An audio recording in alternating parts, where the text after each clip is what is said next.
तारीख होगी 16 अप्रैल 2022। सुबह में शुरू होगी बोचहां विधानसभा उपचुनाव के वोटों की गिनती और जैसे ही रुझान आने शुरू होंगे, पॉलिटिकल पंडित समझाने लगेंगे भूमिहार रहे किधर। क्या फिर से भूमिहारों ने बोचहां के लिए दरी बिछाई या फिर आरजेडी के लिए चौकी लगा दी? बीजेपी की जीत हार दोनों के मायने निकाले जाएंगे। बोचहां की जीत हार का दारोमदार भूमिहार और मल्लाह वोटरों पर ही रहा। अब तो इनके दिए वोट मशीनों में बंद हैं, पर इनके बदले बदले मिजाज ने बीजेपी को सबसे अधिक छटपटा रखा है। भूमिहार मल्लाह दोनों एनडीए के अब तक बंधुआ वोटर माने जाते रहे हैं, पर बोचहां में दोनों का मूड खराब था। मल्लाह जहां मुकेश सहनी के नाम की दुहाई दे रहे थे, अपमान बर्खास्तगी के बदले की बात कर रहे थे, तो वहीं भूमिहार तेजस्वी यादव के A to Z की बात भी करते दिख रहे थे। और बोचहां का ये तेवर ही चुनाव खत्म होने के बाद से बीजेपी के बड़े बड़े नेताओं की नींद हराम किए हुए है। अकेले मल्लाह नाराज हो गए हों तो भी बोचहां जीत लेंगे, ऐसा मानने वाले बीजेपी के भीतर कई नेता हैं। लेकिन भूमिहार भूल गए तो मोटी जमीन खिसक जाएगी, ये खतरा भी बीजेपी के दिग्गज महसूस कर रहे हैं। दरअसल बिहार विधान परिषद के चुनाव ने बीजेपी को परेशान किया है।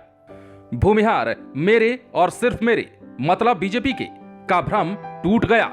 बीजेपी से ज्यादा भूमिहार एमएलसी तेजस्वी यादव की आरजेडी से जीत गए। सीधा अर्थ निकला, भूमिहार अब तेजस्वी का नाम सुनते ही कम खांसते हैं, कई तो मंद मंद मुस्कुराने भी लगते हैं। फिर आरजेडी से भूमिहारों की जीत देख तेजस्वी ने बोचहां में भूमिहार नेताओं की पलटन ही उतार दी। जीते एमएलसी अनंत सिंह वाले कार्तिक मास्टर, मुंगेर वाले अजय सिंह और बेतिया वाले कुमार सौरभ पहुंच गए। दिल्ली से राज्यसभा सांसद एडी सिंह एक्टिव हो गए। और तो और भूमिहार ब्राह्मण एकता मंच वाले आशुतोष कुमार भी पीला गमछा लिए बोचहां पहुंच गए। परिणाम यह था कि चुनाव के दिन बूथों पर भूमिहार मतों का स्पष्ट विभाजन दिख रहा था। बूढ़े बुजुर्ग लालू यादव के दौर को याद कर एनडीए के साथ ही रहे, पर यंगस्टर्स गुस्से में पलटते दिखे और इन्हीं तस्वीरों ने बीजेपी की नींद हराम कर रखी है। जीत का दावा मंदवाणी से किया जा रहा है। ऐसे में कल का रिजल्ट बताएगा कि भूमिहारों में परिवर्तन बीजेपी को कितना परेशान कर पाया। मतलब वोटों की दरी फटी तो कितनी, और आरजेडी के लिए चौकी बिछी तो चौकी पर कितने लोग बैठे। जो भी हो, बीजेपी को यह बात समझ में आ गई कि बिहार के भूमिहार पहले की तरह अब कमिटेड नहीं दिख रहे हैं और इसे ठीक करने को करेक्टिव मेजर्स की ओर जाना ही होगा। आगे अगले हफ्ते बिहार दौरे पर अमित शाह भी आने वाले हैं और वे तो